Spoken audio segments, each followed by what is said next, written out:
नमस्कार, आप देख रहे हैं प्रश्नकाल। मैं हूं प्रीति सिंह। संसदीय लोकतंत्र में कार्यपालिका की निगरानी और जवाबदेही तय करने के लिए विधायिका के पास कई तरह के तरीके हैं। इसमें प्रश्नकाल सबसे महत्वपूर्ण है। संसद के दोनों सदनों में प्रश्नकाल की कार्यवाही के दौरान विभिन्न विषयों से जुड़े सवाल पूछे जाते हैं, जिसका जवाब संबंधित मंत्रालयों की ओर से दिया जाता है। राज्यसभा में प्रश्नकाल के दौरान विभिन्न दलों के सांसदों ने मंत्रालयों से जुड़े कई विषयों पर सवाल पूछे, जिसका सरकार की ओर से जवाब दिया गया।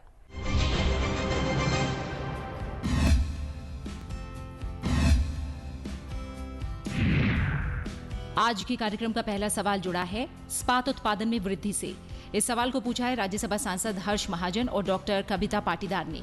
इन सांसदों ने इस्पात मंत्रालय से पूछा कि क्या सरकार ने 2030 तक देश की इस्पात उत्पादन क्षमता को 300 मिलियन टन तक बढ़ाने की योजना बनाई है।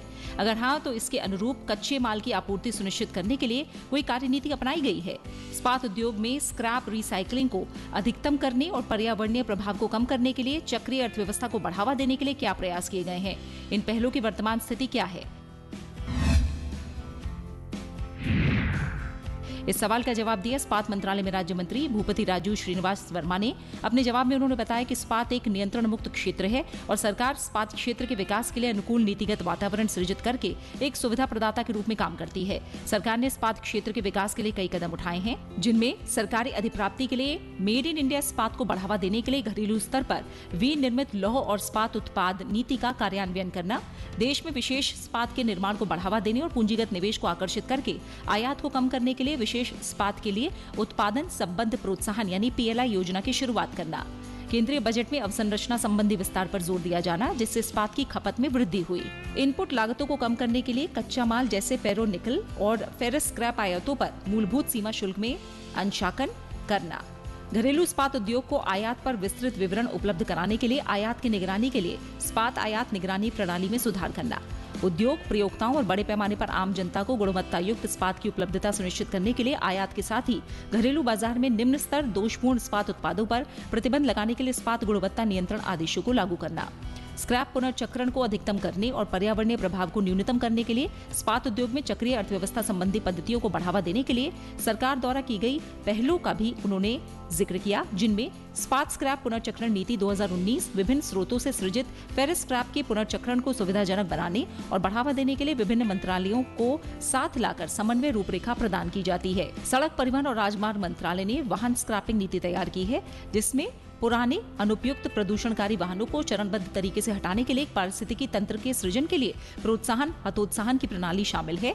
नीति के तहत MORTH ने वाहन स्क्रैपिंग सुविधा के पंजीकरण और कार्य के लिए नियम जारी किए हैं, जो पर्यावरणीय विनियमों के तहत धातु और अन्य सामग्रियों की पुनः प्राप्ति के लिए प्रयोग की अवधि समाप्ति वाले वाहनों के प्रदूषण को कम करने और उनके विघटन के लिए आवश्यक प्रक्रियाएं और अवसंरचनात्मक सुविधाएं प्रदान करता है। भारत सरकार ने पर्यावरण अनुकूल तरीके से खतरनाक और अन्य अपशिष्टों के सुरक्षित रखरखाव, भंडारण, पुनर्चक्रण, उपयोग, शोधन और निपटान को सुनिश्चित करने के लिए परिसंकटमय और अन्य अपशिष्ट प्रबंधन और सीमा पारीय संचालन नियम 2016 अधिसूचित किया है। पर्यावरण, वन और जलवायु परिवर्तन मंत्रालय ने पर्यावरण संरक्षण प्रयोग अवधि समाप्ति वाले वाहन नियम 2025 लागू किया है, जो पर्यावरण अनुकूल तरीके से प्रयोग अवधि समाप्ति वाले वाहन के प्रबंधन के लिए एक रूपरेखा स्थापित करता है और विस्तारित निर्माता उत्तरदायित्व को अनिवार्य बनाता है, जिसके तहत वाहन उत्पादकों को वाहन के प्रकार और प्राप्त सामग्री के आधार पर वार्षिक स्क्रैपिंग लक्ष्य को पूरा करने की आवश्यकता होती है। पोतों के सुरक्षित और पर्यावरण अनुकूल तरीके से पुनर्चक्रण को विनियमित करने और बढ़ावा देने के उद्देश्य से पत्तन, पोत परिवहन और जलमार्ग मंत्रालय द्वारा पोत पुनर्चक्रण अधिनियम 2019 अधिसूचित किया गया है।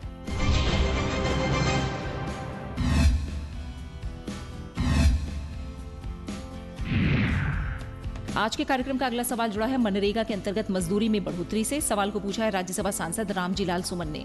उन्होंने ग्रामीण विकास मंत्रालय से पूछा कि क्या संसदीय समिति ने महात्मा गांधी राष्ट्रीय ग्रामीण रोजगार गारंटी अधिनियम के अंतर्गत मजदूरों की मजदूरी बढ़ाने की संस्तुति दी है। मनरेगा मजदूरों के वेतन में हाल ही में हुए संशोधन का ब्यौरा क्या है, जिसमें इस संशोधन के कार्यान्वयन की तिथि और वेतन वृद्धि की सीमा भी शामिल है। तय नियमों के अनुसार मनरेगा मजदूर 1 वर्ष में कितने दिनों के कार्य के हकदार हैं। इस सवाल का जवाब दिया ग्रामीण विकास मंत्रालय में राज्य मंत्री कमलेश पासवान ने। उन्होंने अपने जवाब में बताया कि ग्रामीण विकास और पंचायती राज विभाग से संबंधित संसदीय स्थायी समिति ने महात्मा गांधी राष्ट्रीय ग्रामीण रोजगार गारंटी योजना के अंतर्गत मजदूरी दरों में संशोधन के संबंध में सिफारिशें दी हैं। महात्मा गांधी नरेगा श्रमिकों को देय मजदूरी में हाल ही में किए गए संशोधन के संबंध में ये उल्लेखनीय है कि महात्मा गांधी राष्ट्रीय ग्रामीण रोजगार गारंटी अधिनियम 2005 की धारा 6(1) के अनुसार केंद्र सरकार अधिसूचना द्वारा अपने लाभार्थियों के लिए अकुशल कार्य के लिए मजदूरी दर निर्दिष्ट कर सकती है। ग्रामीण विकास मंत्रालय राज्यों, संघ राज्य क्षेत्रों के लिए प्रत्येक वित्तीय वर्ष के लिए महात्मा गांधी नरेगा योजना मजदूरी दर अधिसूचित करता है। मनरेगा योजना श्रमिकों को मुद्रास्फीति की प्रतिपूर्ति के लिए ग्रामीण विकास मंत्रालय कृषि श्रम के लिए उपभोक्ता मूल्य सूचकांक में परिवर्तन के आधार पर प्रतिवर्ष मजदूरी दर में संशोधन करता है।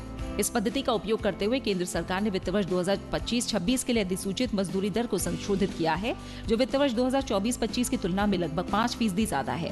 नवीनतम संशोधित अधिसूचित मजदूरी दर 1 अप्रैल 2025 से लागू कर दी गई है। हालांकि राज्य सरकारें अपने संसाधनों से केंद्र सरकार द्वारा अधिसूचित मजदूरी दर से अधिक मजदूरी प्रदान कर सकती हैं। महात्मा गांधी राष्ट्रीय ग्रामीण रोजगार गारंटी अधिनियम 2005 देश के ग्रामीण क्षेत्रों में प्रत्येक परिवार जिसके वयस्क सदस्य अकुशल शारीरिक श्रम करने के इच्छुक हों को प्रत्येक वित्तीय वर्ष में कम से कम 100 दिनों की गारंटीकृत मजदूरी रोजगार प्रदान करके परिवारों की आजीविका सुरक्षा को बढ़ाने का एक अधिनियम है। मंत्रालय ने वन क्षेत्र में प्रत्येक अनुसूचित जनजाति परिवार को अतिरिक्त 50 दिन का मजदूरी रोजगार परिवारों के पास वन अधिकार अधिनियम के अलावा कोई अन्य निजी संपत्ति न हो। इसके अतिरिक्त सूखा, प्राकृतिक आपदा प्रभावित अधिसूचित ग्रामीण क्षेत्रों में एक वित्तीय वर्ष में 50 दिनों तक का अतिरिक्त मजदूरी रोजगार उपलब्ध कराने का प्रावधान है। साथ ही अधिनियम की धारा 3(4) के अनुसार राज्य सरकारें अपने स्वयं के कोष से अधिनियम के तहत गारंटीकृत अवधि से परे अतिरिक्त दिनों का रोजगार उपलब्ध कराने का प्रावधान कर सकती हैं।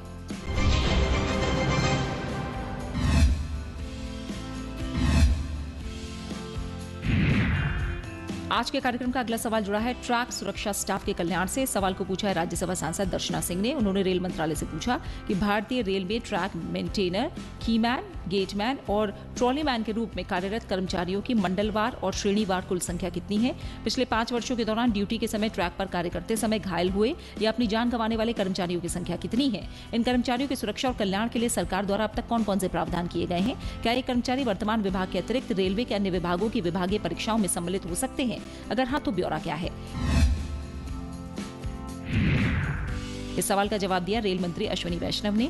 अपने जवाब में उन्होंने बताया कि वर्तमान में भारतीय रेल में 2.13 लाख रेल पथ अनुरक्षक, कीमैन, गेटमैन और ट्रॉलीमैन सहित कार्य कर रहे हैं। भारतीय रेल कीमैन, गेटमैन और ट्रॉलीमैन सहित रेल पथ अनुरक्षकों की बेहतरी के लिए प्रतिबद्ध है। इन कर्मचारियों की संरक्षा और कल्याण के लिए कई उपाय किए गए हैं, जिनमें रेल पथ अनुरक्षकों को खतरनाक वातावरण में काम करने के लिए आवश्यक सुरक्षा उपकरण प्रदान किए गए हैं। उन्हें रेट्रो रिफ्लेक्टिव सेफ्टी जैकेट यानी चमकदार जैकेट, सुरक्षा जूते, दस्ताने, अलग होने वाली माइनर लाइट वाले safety helmet, tricolour light emitting diode, cell torch, rain coat, winter jacket जैसे प्रमुख संरक्षा उपकरण प्रदान किए गए हैं। इन कर्मचारियों की कार्यकुशलता बढ़ाने और शारीरिक तनाव को कम करने के लिए स्पैनर, हथौड़ा, सब्बल जैसे हल्के औजार और उपकरण उपलब्ध कराए गए हैं। इसके अलावा शारीरिक थकान कम करने और उत्पादकता बढ़ाने के लिए फिटिंग निकालने, डालने, बोल्ट कसने, रेल जोड़ों को लुब्रिकेट करने जैसे श्रम साध्य अनुरक्षण कार्यों के लिए बैटरी, हाइड्रोलिक चलित मशीनें और स्वचालित प्रणालियां विकसित की गई हैं। मैनुअल प्रयासों को कम करने के लिए टैंपिंग, गिट्टी की सफाई, पटरियों को उठाने और संरेखित करने के साथ ही पटरियों की ग्राइंडिंग, कटिंग, ड्रिलिंग जैसे सभी प्रकार के श्रम साध्य कार्यों के लिए विभिन्न प्रकार की ट्रैक मशीनों का उपयोग करके पटरियों का मशीनीकृत अनुरक्षण शुरू किया गया है। मोबाइल गैंग द्वारा रेलपथ अनुरक्षण के लिए बहुउपयोगी रेल वाहन उपलब्ध कराए गए हैं।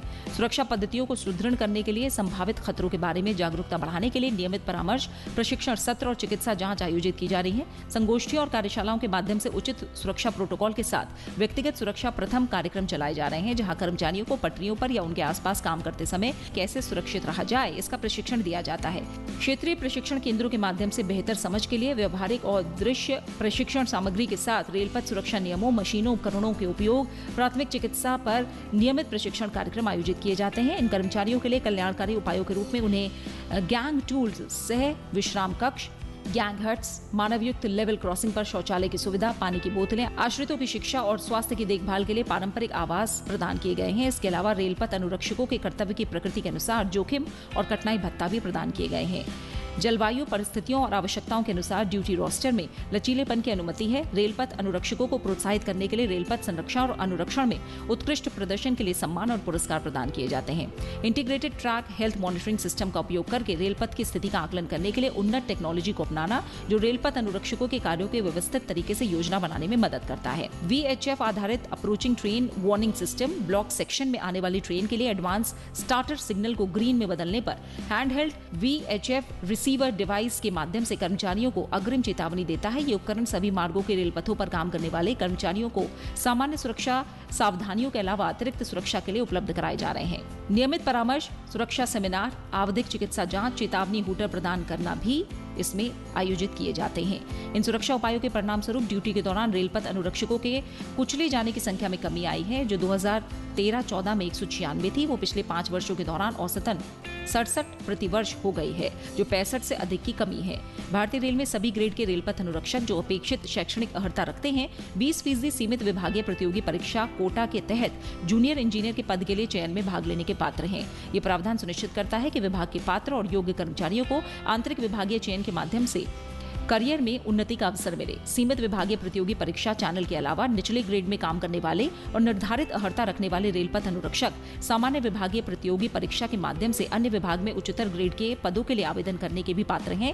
सामान्य विभागीय प्रतियोगी परीक्षा योजना रिक्तियों की उपलब्धता और निर्धारित पात्रता मानदंडों को पूरा करने के अध्ययन पात्र कर्मचारियों को अपने मूल कैडर या विभाग के बाहर के पदों के लिए प्रतिस्पर्धा करने की अनुमति देकर फास्ट ट्रैक पदोन्नति के अवसरों की सुविधा प्रदान करती है।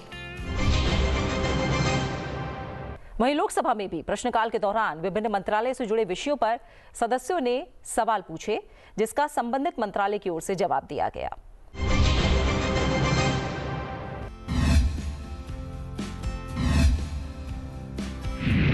आज के कार्यक्रम का अगला सवाल जुड़ा है अविवाहित महिलाओं के लिए योजनाओं से। इस सवाल को पूछा है लोकसभा सांसद दरोगा प्रसाद सरोज ने। उन्होंने महिला और बाल विकास मंत्रालय से पूछा कि वर्तमान में अविवाहित महिलाओं सहित महिलाओं के उत्थान के लिए सरकार द्वारा क्रियान्वित की जा रही योजनाओं का ब्यौरा क्या है। क्या सरकार ने उत्तर प्रदेश की अविवाहित महिलाओं को शिक्षा या रोजगार से संबंधित किसी प्रकार की वित्तीय सहायता प्रदान की है या कोई योजना शुरू की है? अगर हाँ, तो इसका ब्यौरा क्या है?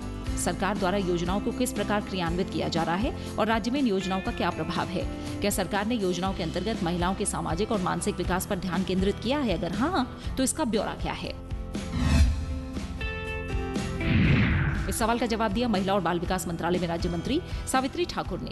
अपने जवाब में उन्होंने बताया कि उत्तर प्रदेश राज्य में अविवाहित महिलाओं सहित महिलाओं के सामाजिक और आर्थिक सशक्तिकरण के लिए भारत सरकार के विभिन्न मंत्रालयों विभागों द्वारा देश भर में कई योजनाएं क्रियान्वित की जा रही हैं। इस संबंध में भारत सरकार की प्रमुख योजनाएं भी उन्होंने साझा की, जिनमें महिला और बाल विकास मंत्रालय 15वें वित्त आयोग की अवधि के दौरान वित्तीय वर्ष 2022-23 से महिलाओं और बच्चों के कल्याण के लिए देश में केंद्र प्रायोजित योजनाएं कार्यान्वित कर रहा है, जिन्हें 3 घटकों यानी महिलाओं की सुरक्षा, संरक्षा और सशक्तिकरण के लिए मिशन शक्ति, देश में पोषण और स्वास्थ्य संकेतकों में सुधार के लिए सक्षम आंगनबाड़ी और पोषण 2.0 और कठिन परिस्थितियों में रह रहे बच्चों की सुरक्षा और कल्याण के लिए मिशन वात्सल्य के तहत रखा गया है। इन योजनाओं का विवरण भी उन्होंने साझा किया, जिनमें मिशन शक्ति का उद्देश्य महिलाओं की संरक्षा, सुरक्षा और सशक्तिकरण की पहलों को मजबूत करना है। इसमें महिलाओं की संरक्षा, सुरक्षा और सशक्तिकरण के लिए 2 उप योजनाएं संबल और सामर्थ्य शामिल हैं। संबल घटक महिलाओं की संरक्षा और सुरक्षा के लिए है और इसके प्रमुख घटक हैं वन स्टॉप सेंटर, जो जिला स्तर पर स्थित एक संस्था है जो संकटग्रस्त महिलाओं को एक ही स्थान पर अस्थायी आश्रय, चिकित्सा और पुलिस सहायता, परामर्श और कानूनी सहायता जैसी तत्काल मदद प्रदान करती है। महिला हेल्पलाइन 181 सहायता और जानकारी चाहने वाली महिलाओं को 24 घंटे टोल फ्री दूरसंचार सेवा प्रदान करती है। सामर्थ्य घटक महिलाओं के सशक्तिकरण के लिए है। शक्ति सदन संकटग्रस्त और कठिन परिस्थिति में रह रही महिलाओं के लिए एक एकीकृत राहत और पुनर्वास गृह है। सखी निवास का उद्देश्य शहरी, अर्धशहरी और ग्रामीण क्षेत्रों जहां महिलाओं के लिए रोजगार के अवसर मौजूद हैं, उनमें भी कामकाजी महिलाओं के लिए सुरक्षित और सुविधाजनक स्थान पर आवास की उपलब्धता को बढ़ावा देना है। संकल्प महिला सशक्तिकरण केंद्र महिलाओं के लिए उपलब्ध योजनाओं और सुविधाओं के बारे में जानकारी और ज्ञान के अभाव को दूर करने के एक माध्यम का कार्य करता है।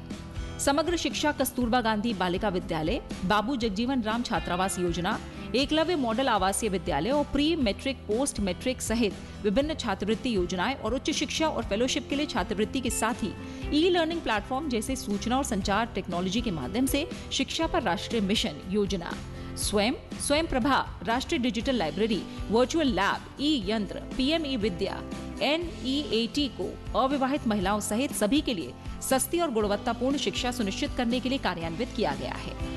बीमा कवरेज और पेंशन के माध्यम से सामाजिक सुरक्षा प्रदान करने के लिए अटल पेंशन योजना, प्रधानमंत्री सुरक्षा बीमा योजना और प्रधानमंत्री जीवन ज्योति बीमा योजना कार्यान्वित की गई है।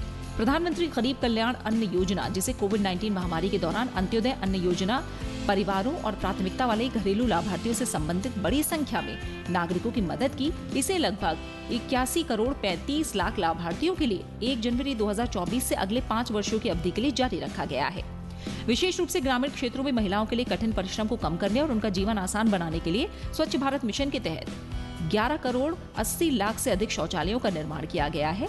उज्ज्वला योजना के माध्यम से 10 करोड़ 30 लाख परिवारों को खाना पकाने का स्वच्छ ईंधन उपलब्ध कराया गया है और जल जीवन मिशन के माध्यम से लगभग 15 करोड़ 60 लाख परिवारों को स्वच्छ पेयजल कनेक्शन उपलब्ध कराया गया है।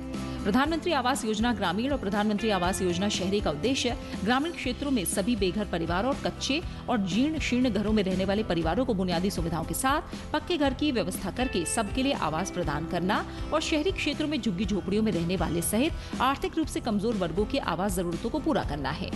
आयुष्मान भारत के तहत सरकार 55 करोड़ से अधिक नागरिकों को 1200 से अधिक मेडिकल पैकेजों के माध्यम से मुफ्त इलाज उपलब्ध करा रही है, जिसका मुख्य उद्देश्य शहरी, ग्रामीण और दूरदराज के इलाकों में गरीब महिलाओं तक स्वास्थ्य लाभ की पहुंच को बढ़ाना है। इनमें से 141 से अधिक मेडिकल पैकेज सिर्फ महिलाओं की मेडिकल जरूरतों को पूरा करने के लिए बनाए गए हैं। इस योजना के तहत 7 तरह की जाँच की जाती है, जिससे करोड़ों महिलाओं को फायदा हुआ है। शहरी और ग्रामीण दोनों इलाकों में 1,05,000 से अधिक स्वास्थ्य और कल्याण केंद्र समाज को स्वास्थ्य देखभाल उपलब्ध कराते हैं, जिन्हें आयुष्मान आरोग्य मंदिर भी कहा जाता है। आयुष्मान भारत प्रधानमंत्री जन आरोग्य योजना दुनिया की सबसे बड़ी सार्वजनिक वित्त पोषित स्वास्थ्य आश्वासन योजना है, जिसमें गरीब और वंचित महिलाओं पर विशेष ध्यान दिया गया है। देश भर में 16,000 से ज्यादा प्रधानमंत्री भारतीय जन औषधि केंद्र काम कर रहे हैं। PMBJK में महिलाओं के लिए 40 से ज्यादा खास मदों समेत किफायती दवाइयां और चिकित्सा उपकरण उपलब्ध कराने के अलावा सुविधा सैनिटरी नैपकिन नाम से सैनिटरी नैपकिन की बिक्री की भी व्यवस्था है, जिसकी कीमत बेहद किफायती 1 रुपए प्रति पैड है। प्रधानमंत्री कौशल विकास योजना के तहत महिलाओं को कौशल और व्यावसायिक प्रशिक्षण प्रदान किया जाता है। प्रधानमंत्री ग्रामीण डिजिटल साक्षरता अभियान ग्रामीण आबादी को डिजिटल साक्षरता प्रदान करता है। दुनिया की सबसे बड़ी वित्तीय समावेशन पहलों में से एक प्रधानमंत्री जन धन योजना के तहत भी महिलाएं सबसे बड़ी लाभार्थी हैं। ये पहल विभिन्न कल्याणकारी योजनाओं, ऋण और बीमा सेवाओं के तहत प्रत्यक्ष लाभ तक पहुँच भी प्रदान करता है।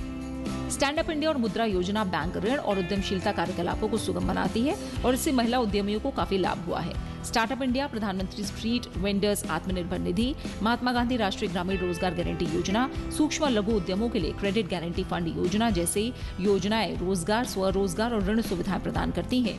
इन योजनाओं के तहत लाभार्थियों में से अधिकांश महिलाएं हैं।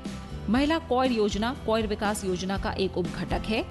MCY 100% महिला उन्मुख और 2 महीनों का गहन प्रशिक्षण कार्यक्रम है, जिसका उद्देश्य कौर क्षेत्र में लगी ग्रामीण महिलाओं को परिष्कृत मशीनरी, उन्नत तकनीक पर प्रशिक्षण प्रदान करना है, जिससे उनके जीवन स्तर में सुधार किया जा सके और इस तरह ये आत्मनिर्भर रोजगार प्राप्त कर सकें।